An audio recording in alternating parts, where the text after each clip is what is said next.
Ici William. Et si on t'avait caché la véritable signification du nom le plus sacré de la Bible?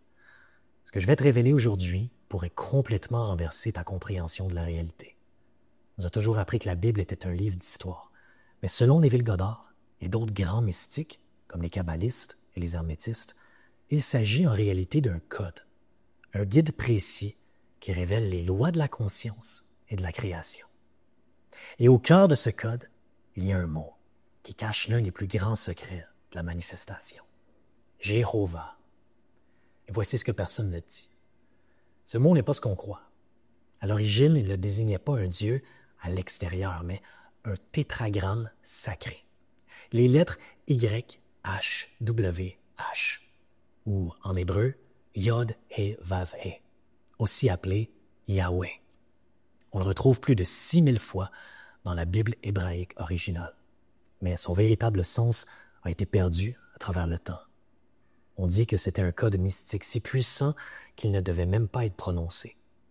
Ce n'est pas juste un nom, c'est une formule, une séquence précise qui explique comment la réalité est créée.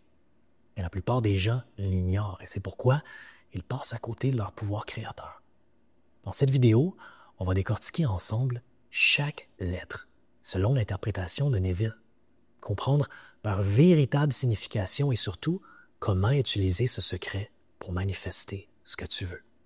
Tu vas voir, une fois que tu comprends ce secret-là, tout va changer. Commençons à l'instant. Donc ici, on voit le tétragramme, Y, H, W, H. Le Y, ça signifie Yod ou Jod.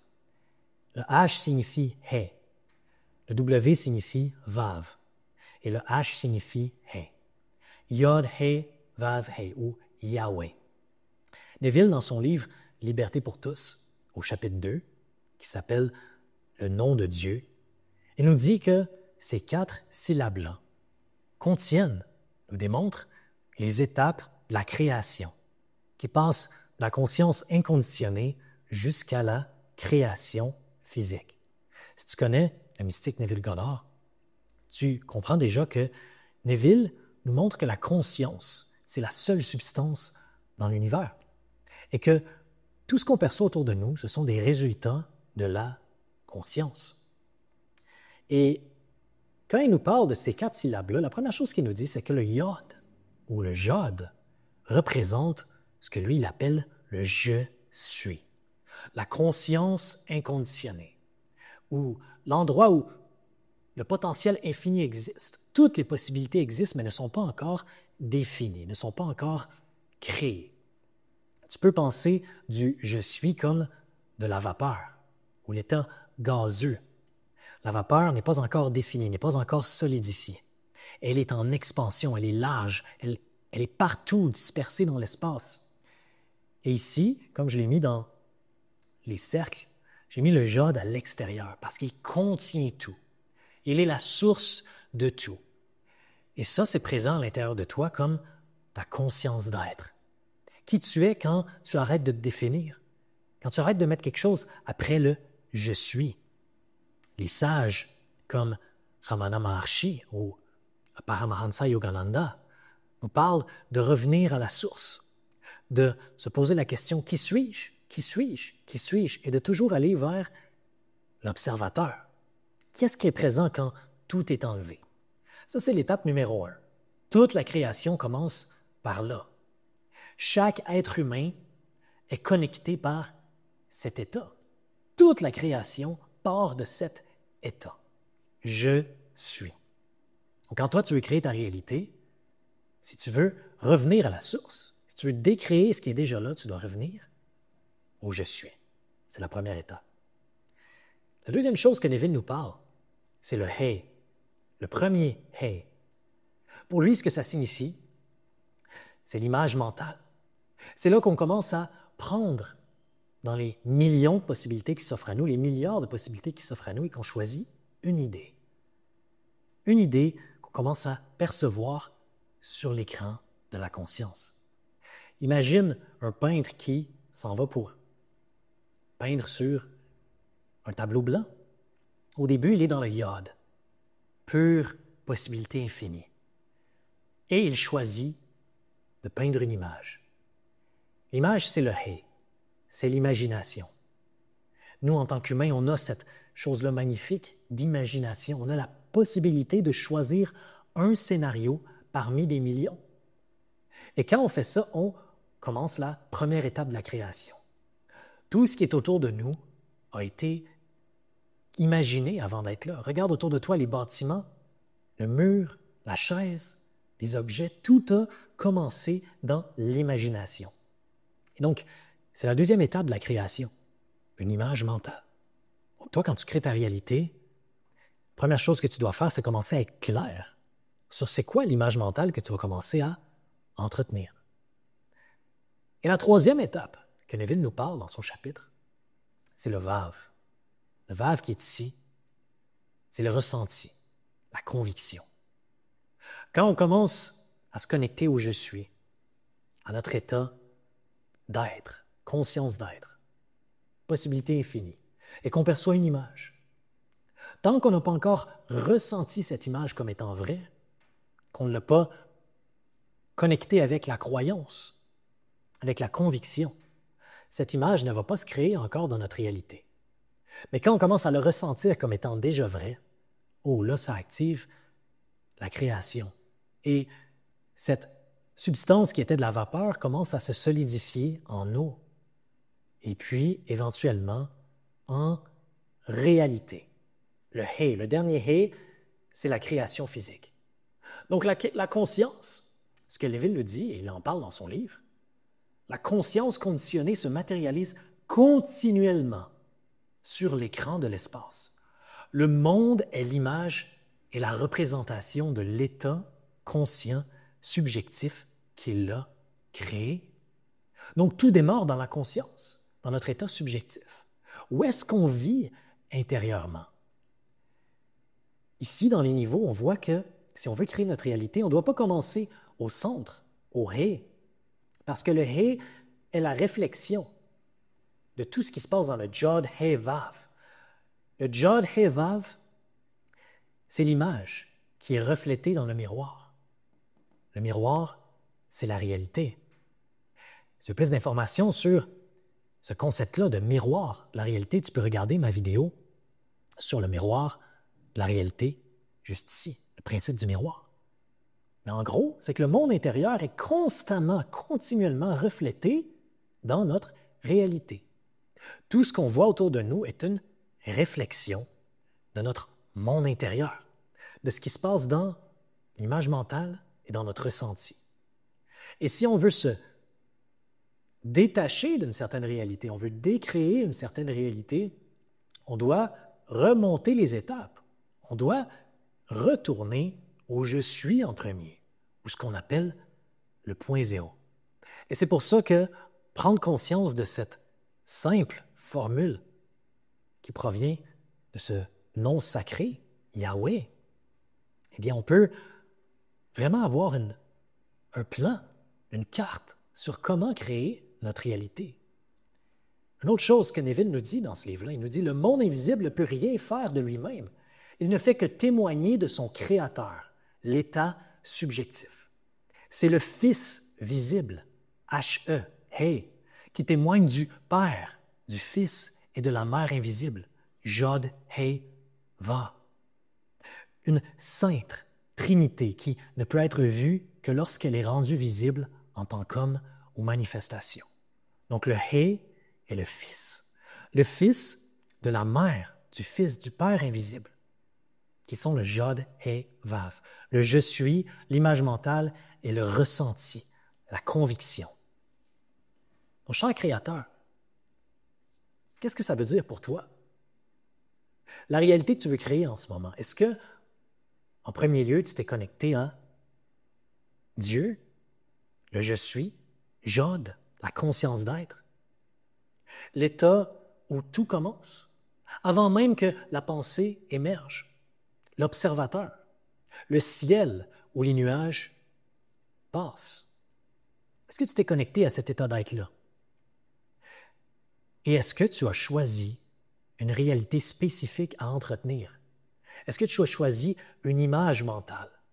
Est-ce que tu as activé ton imagination? Est-ce que tu as défini qu'est-ce que tu veux créer clairement, de manière claire?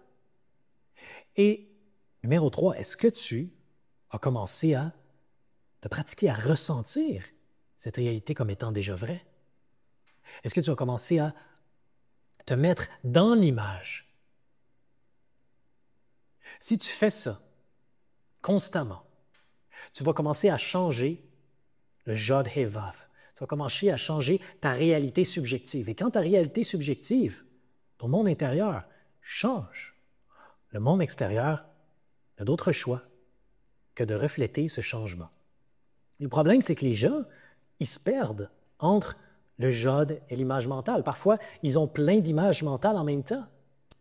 Et ce qui se passe, c'est que le miroir de la réalité va miroiter de la confusion, des idées mixtes.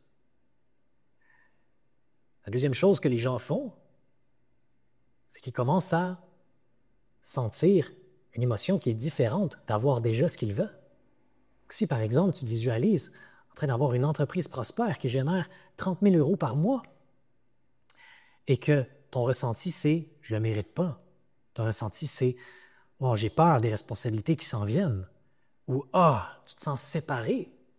Beaucoup de gens s'en vont dans le « je veux », que je veux avoir ça, je veux avoir ça. Ils visualisent, puis leur énergie, c'est « je veux avoir ça ». Mais l'énergie du « je veux », c'est complètement différent que de l'énergie du « j'ai déjà ». Ressentir comme être déjà là, comme avoir déjà. Et cette petite différence subtile dans le Vav va complètement changer le résultat. Tu hais la création physique. Donc nous, quand on crée notre réalité, on veut aligner Jod, He, Vav. Et si on fait ça correctement, le He va toujours correspondre avec ce qu'on veut créer tôt ou tard. Okay? Oui, il y a un délai. J'en ai parlé dans ma vidéo du principe du miroir. Il y a un délai. Et nous, on doit arriver à un point où on change notre fréquence. On est tellement ancré dans notre réalité subjective, notre monde intérieur, notre nouveau monde intérieur, ou ce que d'autres appellent la 4e dimension. On est tellement ancré là-dedans qu'on n'a pas besoin de la réalité physique en avant de nous pour croire qu'on est déjà là. Okay, c'est ça le but. Quand on est vraiment aligné, on n'a plus un sentiment d'importance par rapport à notre objectif. On ne le voit plus sur un piédestal parce qu'on est déjà là. Ça, c'est une indication qu'on fait le Vav comme il faut et le He comme il faut. Cher créateur, numéro 1, ce que je t'invite à faire après cette vidéo.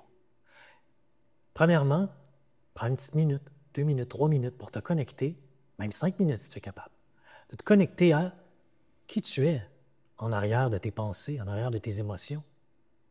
Qui tu es en arrière de toute l'information qui viennent de tes sens. Qui tu es quand tu te dis « Qui suis-je? Qu'est-ce que je suis? » Observe l'observateur. Et une fois que tu as fait ça, choisis une image mentale. Choisis une réalité. Sois clair là-dessus. Tu peux prendre une feuille de papier puis décrire c'est quoi la réalité que tu veux créer. Sois précis. Une fois que tu sais c'est quoi la nouvelle réalité, que tu as laissé aller ton imagination, eh bien, c'est d'activer ton cœur. Okay? On veut connecter le plan mental avec le cœur, avec le ressenti. On veut magnétiser notre pensée pour qu'elle crée notre réalité. Et on veut s'insérer dans l'image. On veut la ressentir comme étant vraie. Et on veut persister là-dedans. Et puis, on laisse aller. Okay? Une erreur qui se passe, c'est que on commence à observer le He, on commence à observer la création. Et là, on se dit « Oh non, c'est pas encore là ». Et quand on se dit « Oh non, c'est pas encore là », qu'est-ce qui se passe? On est en train de changer notre Vav, notre ressenti. On est même en train de changer notre image mentale parce qu'on perçoit qu'est-ce qui va se passer si je ne suis pas capable d'atteindre mon objectif. Et là, on change tout notre alignement et ça change notre création. Si tu veux, tu peux aussi faire ma méditation du changement d'identité qui est disponible dans mon groupe des créateurs de réalité, gratuit, sur School. Si tu n'as pas encore rejoint cette communauté-là, c'est très, très, très puissant. C'est un professionnel, un entrepreneur, c'est un endroit qui est là pour t'élever vers le haut, où on pratique à créer notre réalité, à élever notre activité, où on a des lives à chaque semaine, on s'entraide, on parle des enseignements de la métaphysique de Neville Goddard. Tu peux partager tout ce qui se passe dans ta vie, tu peux avoir un feedback. Rejoins la communauté, c'est complètement gratuit. Et dans ta vie de tous les jours, je t'invite à pratiquer ce que je viens de te parler.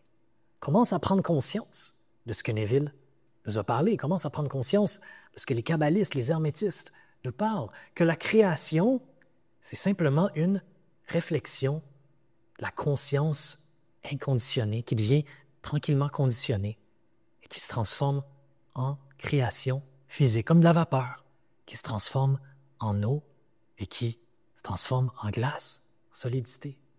C'est toute de l'énergie. C'est de l'énergie à différents niveaux de vibration.